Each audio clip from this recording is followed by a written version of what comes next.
Hi guys, welcome to our YouTube channel MBA Pathshala. तो MBA पाठशाला ने आप लोगों की स्पीड बूस्ट करने के लिए, आपकी टेस्ट टेकिंग एबिलिटी को इंप्रूव करने के लिए एक फ्री डेली क्विज का इनिशिएटिव लिया है, जिसको आप लोग हमारे पोर्टल पर www.mbapathshala.com पर जाकर हमारा जो फ्री कोर्सेज का सेक्शन है, कैट 2026 फ्री प्रिपरेशन एक कोर्स है, उसमें एनरोल करके आप डेली बेसिस पर एक फ्री क्विज लगा सकते हो। ये क्विजेज आप लोगों के एग्जाम यानी कि कैट 2026 तक हम लोग प्रोवाइड कराने वाले हैं। हमारे यूट्यूब चैनल पर इसका एनालिसिस मिलेगा, क्विज रहेगी हमारे पोर्टल पर। Let's start with question number first. A tank can be filled by the two taps. Tap first and tap second are volume of the tank is 5000 liter. Tap first will the tank at the rate of 1 liter per second, while the tap second fill the tank at the rate of 3 liter in 2 seconds.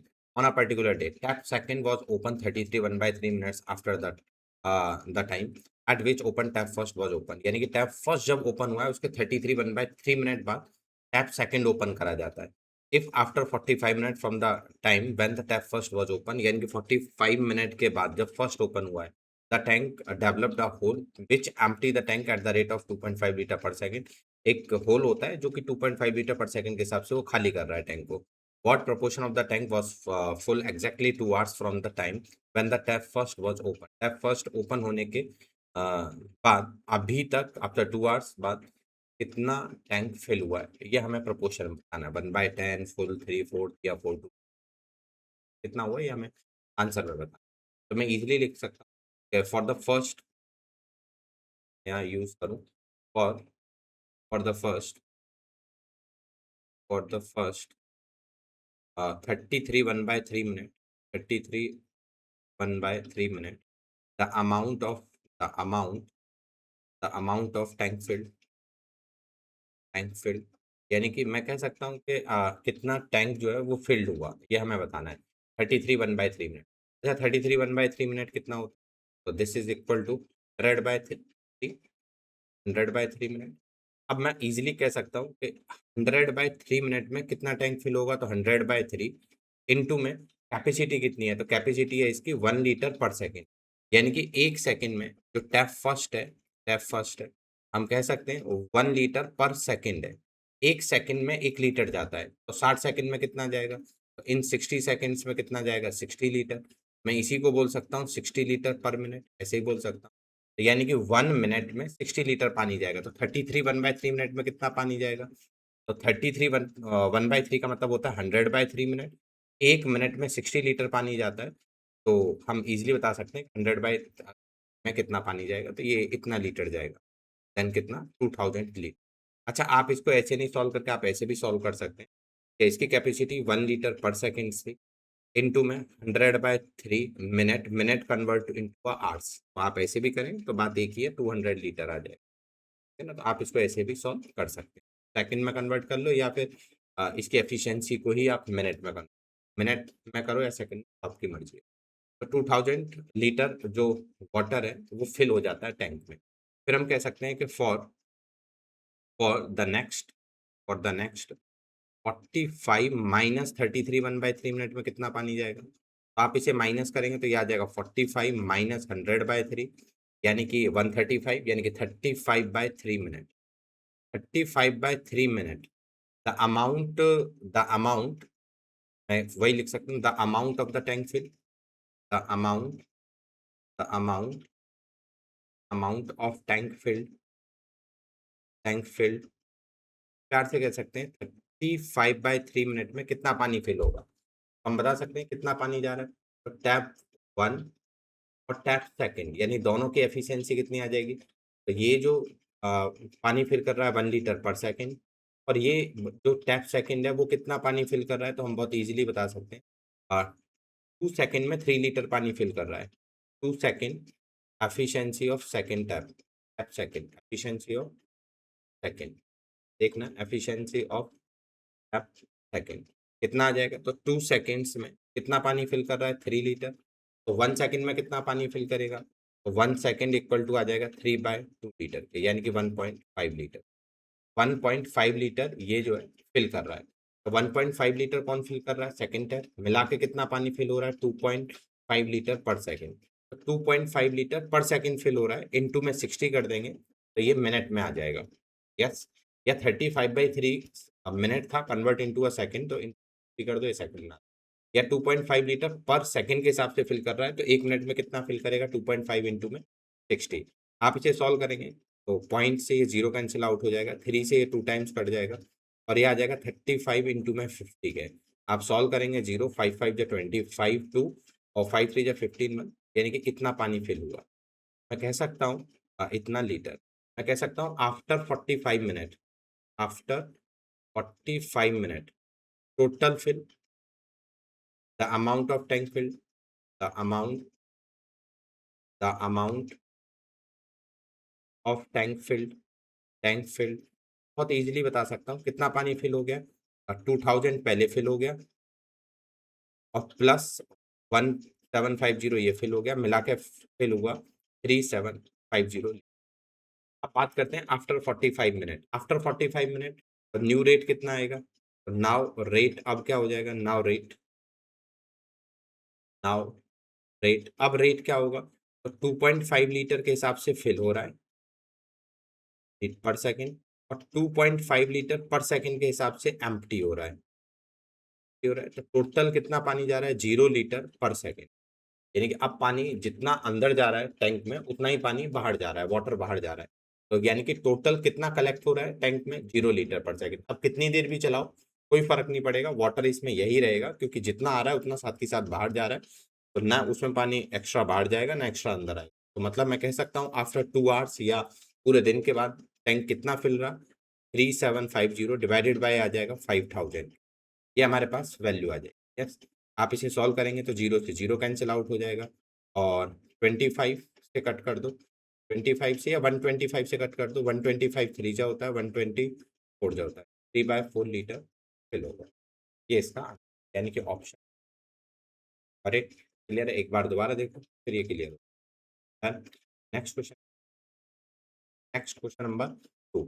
If n liter of the solution of A% milk, 2n liter of the solution of B% milk, and 3n liter of the solution of A plus B% milk are all mixed in a vessel, the resultant solution has 50% milk. Find the resultant concentration of the milk when 40 liter of the first solution and 50 liter of the second solution are mixed. ये पूछ रहा है कि जब हम n litre solution मिलाएं, n litre कोई solution है उसका A% उसमें मिल्क है, 2n लीटर एक सॉल्यूशन है जिसमें B% मिल्क है और 3n लीटर एक सॉल्यूशन है जिसमें A प्लस B% मिल्क है। इन सबको कलेक्ट करके मिक्स कर दें तो जो फाइनल मिक्सचर आता है हमारे पास में उसमें 50% मिल्क होता है। ये कह रहा है कि उस रिजल्टेंट कंसंट्रेशन का बताओ कि हम फर्स्ट से 40 लीटर लें और सेकंड से हम 50 लीटर लें तो इसका कंसंट्रेशन कितना होगा। तब जैसे यहाँ मिल्क 50% आया था, यहाँ मिल्क कितना परसेंट होगा ये हमसे पूछ रहा है। तो स्टार्ट करते हैं।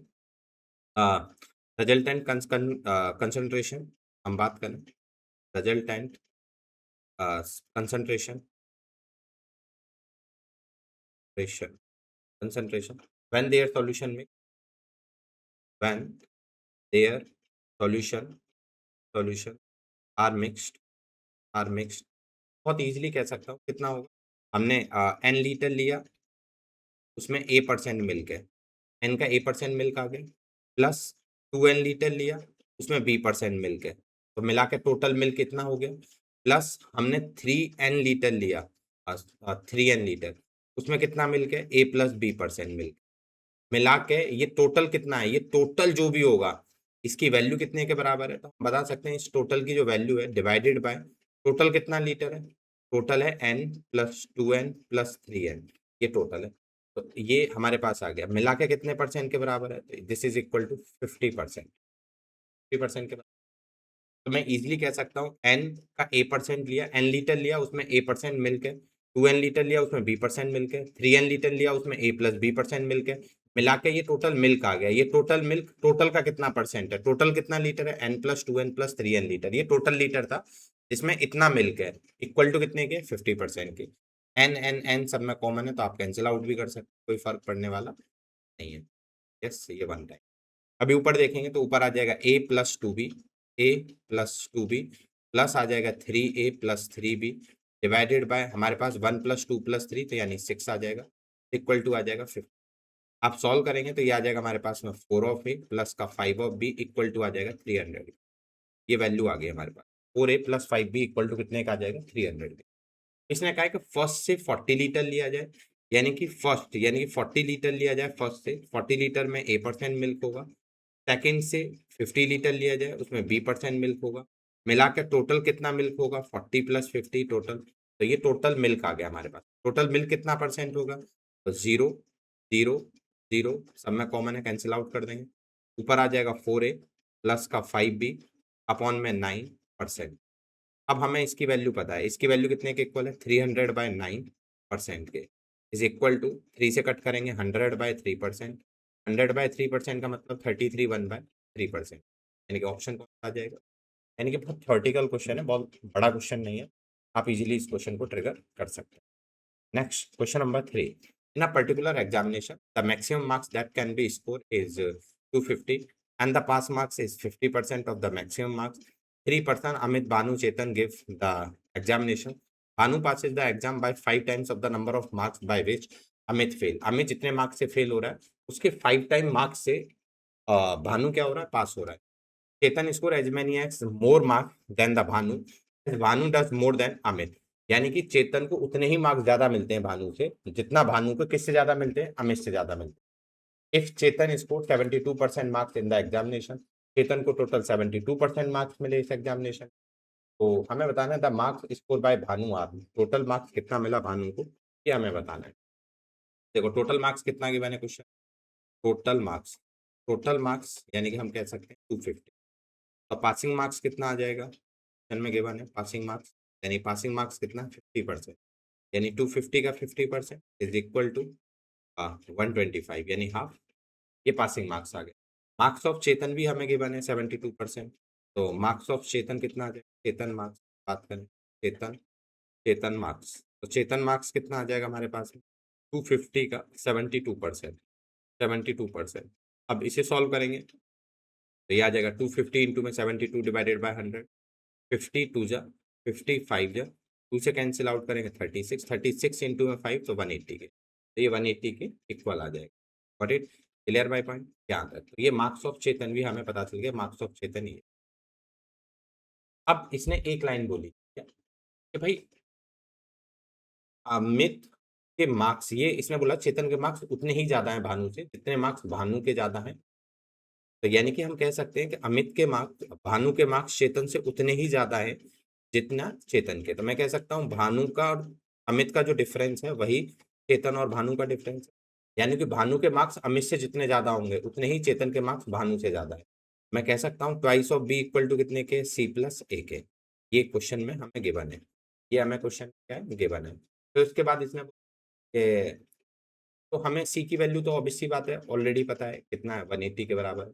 फिर इसने बोला है कि यहाँ से इस वाली लाइन से आप देखेंगे Bhanu passes the exam by 5 times the number of marks, यानी कि 5 times of the number of marks in by which Amit fails. Amit जितने से फेल हो रहा है, मान लेते हैं अमित x मार्क्स से फेल हो रहा था, तो अमित के मार्क्स कितने होंगे, तो 125 मार्क्स पर पास होना था, इसके x मार्क्स कम आए तो 125 माइनस x मार्क्स आए होंगे।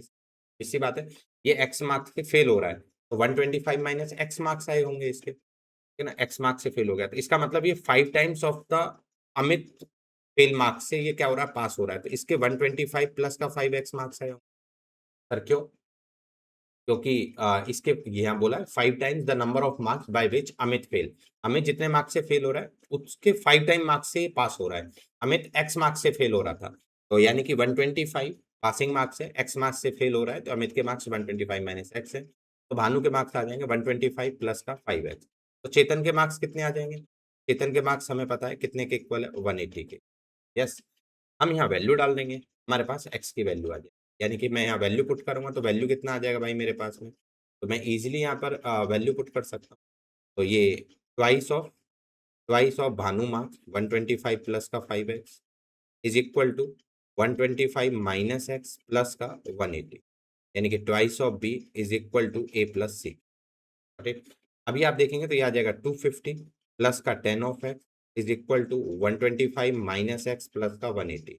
आप सॉल्व करेंगे इधर आएगा तो 11x हो जाएगा, 250 में से 125 जाएगा तो 125 बचेगा, 125 और माइनस कर देंगे तो 55 बचेगा, x इक्वल टू आ जाएगा 5 के। x की वैल्यू 5 आ गई तो भानु के मार्क्स कितने आ जाएंगे, 125 प्लस 5x था तो 125 प्लस का 5 इंटू 5 यानी 25 डायरेक्ट कर सकते हैं। 25 इज इक्वल टू 150, यानी कि इसके जो मार्क्स आए होंगे वो कितने आए होंगे 150। और इट क्लियर है, आप इजीली इसको इस तरीके से भाई टैकल कर सकते हैं। क्लियर है पॉइंट? आई थिंक डन होगा मसला। नेक्स्ट क्वेश्चन की तरफ मूव, एक बार दोबारा देखो फिर ये क्लियर हो जाए। Next question number 4, if alpha and beta are the roots of the equation mx square plus nx plus k equal to 0 and alpha का q and beta का q are the root of the equation 1000 x square minus 133 of x plus 1 equal to 0, then find the root of the equation of kx square plus nx plus m। बताओ। Obvious सी बात है, एक चीज समझ में आ गई हो, M X square plus N X plus K equal to 0, इसका जस्ट ये उल्टा है। जब ए और सी रिप्लेस होते हैं तो रूट्स आर क्या होते हैं, रेसिप्रोकल। तो इसके जो रूट्स होंगे, इसके रूट्स जस्ट उसका रेसिप्रोकल रूट्स होंगे, रेसिप्रोकल ऑफ ईच अदर। तो अभी पॉइंट की बात देखिए, हमें ये इक्वेशन गिवन है, आप इस इक्वेशन को ब्रेक कर दो ना।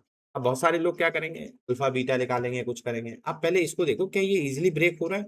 यदि इजिली ब्रेक हो रहा है तो पहले आप इसे ब्रेक करने की कोशिश करो। ब्रेक हो रहा है तो मेरे पास सीधा आंसर आ जाएगा। नहीं हो रहा है तो फिर मुझे basic identity of algebra use करना पड़ेगा। अलजेब्रिक आइडेंटिटी जो होती है मैं भी बताऊंगा जस्ट कैसे। यानी कि अब 1000 इंटू 1000 कैसे फैक्टर करो 133 आ जाए, तो 125 इंटू 8 सीधा सीधा होता है। 125 इंटू 8 133 बन रहा है। हाँ भाई, ये तो सीधा सीधा ब्रेक हो रहा है। तो 1000 of x cube, sorry x square minus 125 of x minus का 8 ऑफ एक्स प्लस का 1 इक्वल टू 0। यानी 125 एक्स कॉमन ले लेंगे तो यहाँ पर आ जाएगा 8 एक्स माइनस का 1, और यहाँ आ जाएगा माइनस का 1 कॉमन ले लेंगे, 8 एक्स माइनस का 1 इक्वल टू 0। तो ये हमारे पास में आ जाएगा 8 एक्स माइनस 1 और 125 एक्स माइनस इक्वल टू 0।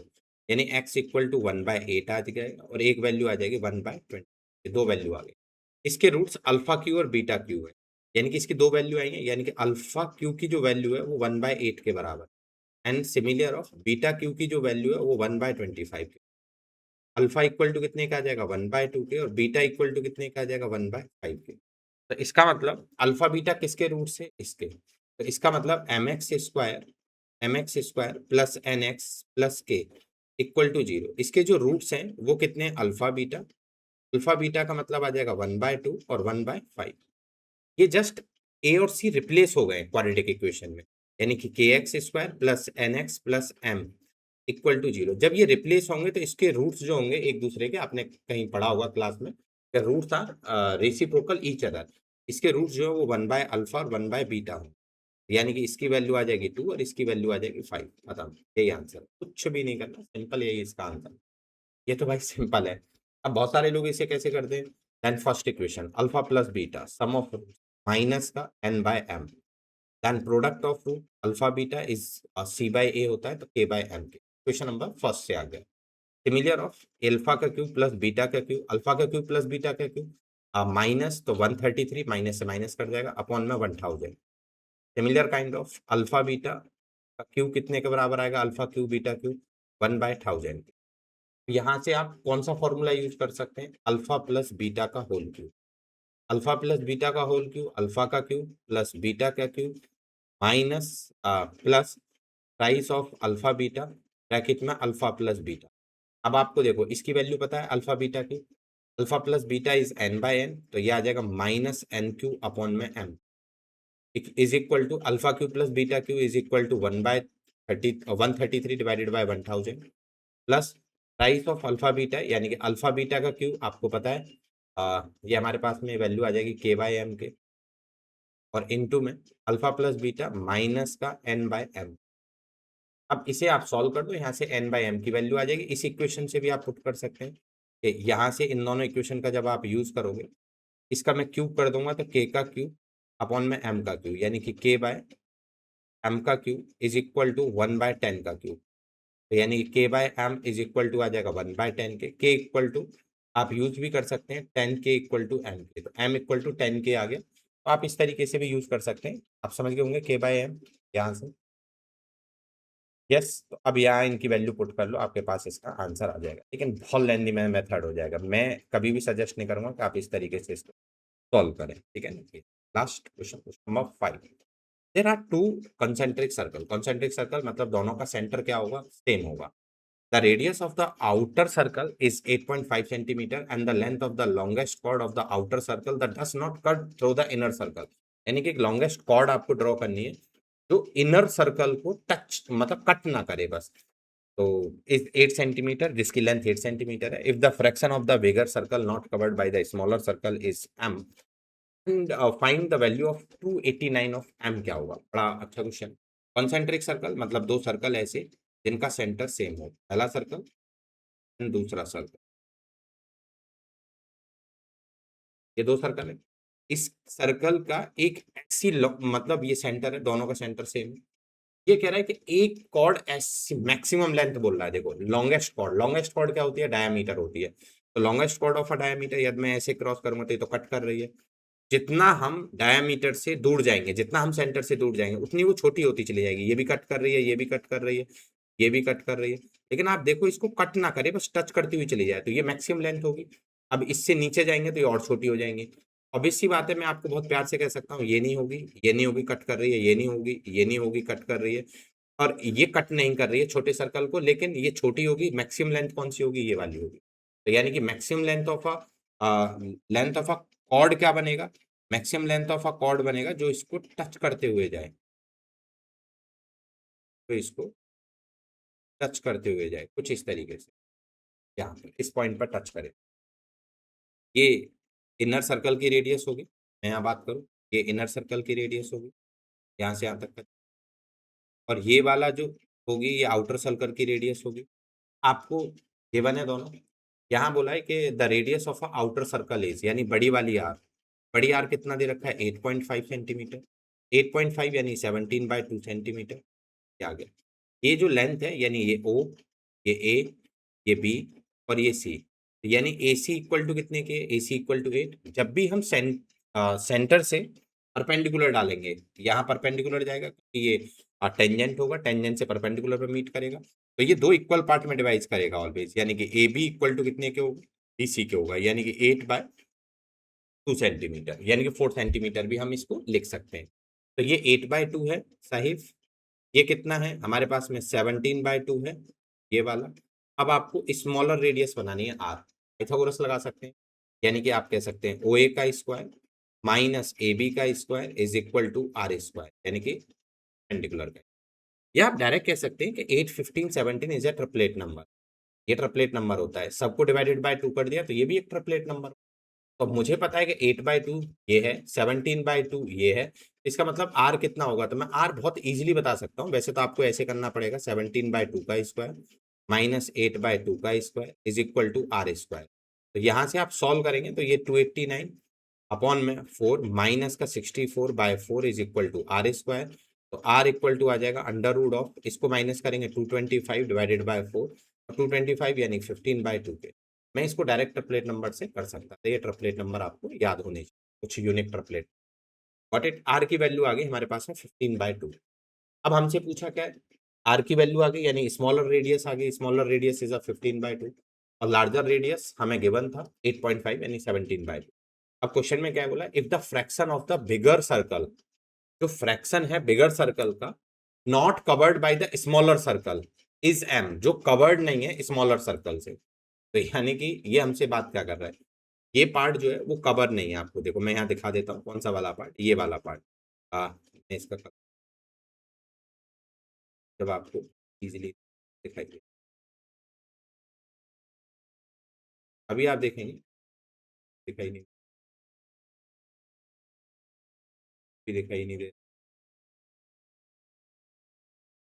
हाँ मतलब आप इस तरीके से समझो, कोई नहीं जाने दो। यानी ये वाला पार्ट जो है जो जो इससे कवर्ड नहीं है, देखो ये वाला पार्ट जो है ये लार्जर सर्कल में आता है लेकिन इनर सर्कल में नहीं आता है।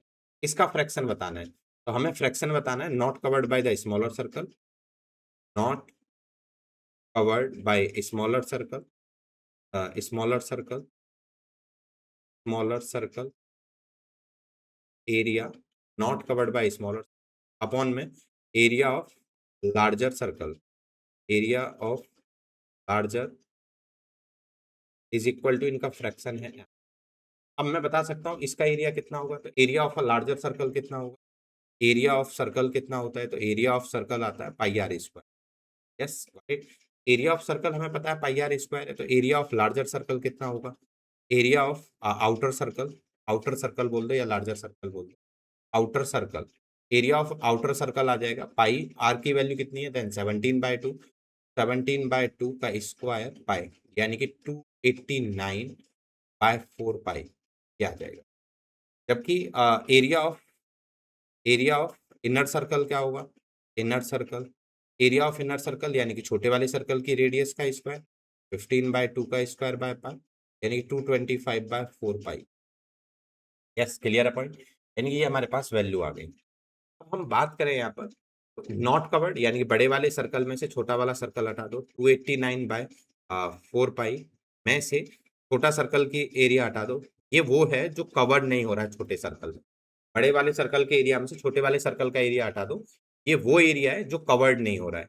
अपॉन में लार्जर सर्कल यानी 289/4 पाई इक्वल टू एम के है, यानी पाई पाई पाई कॉमन लेके कट जाएगा, 4 4 4 कॉमन लेके कट गया, ऊपर हमारे पास कितना बचेगा? 289 में से 225 4 जाएगा, 225 जाएगा 64 अपॉन में 289 इज इक्वल टू एम के। मैं इजीली कह सकता हूँ 64 इक्वल टू 289 ऑफ एम के, यानी कि ये हमारे पास आ गया 289 एम की वैल्यू पूछा, हमारे पास यही आंसर है, 64 हमारे पास का आंसर है। Got it? क्लियर है पॉइंट?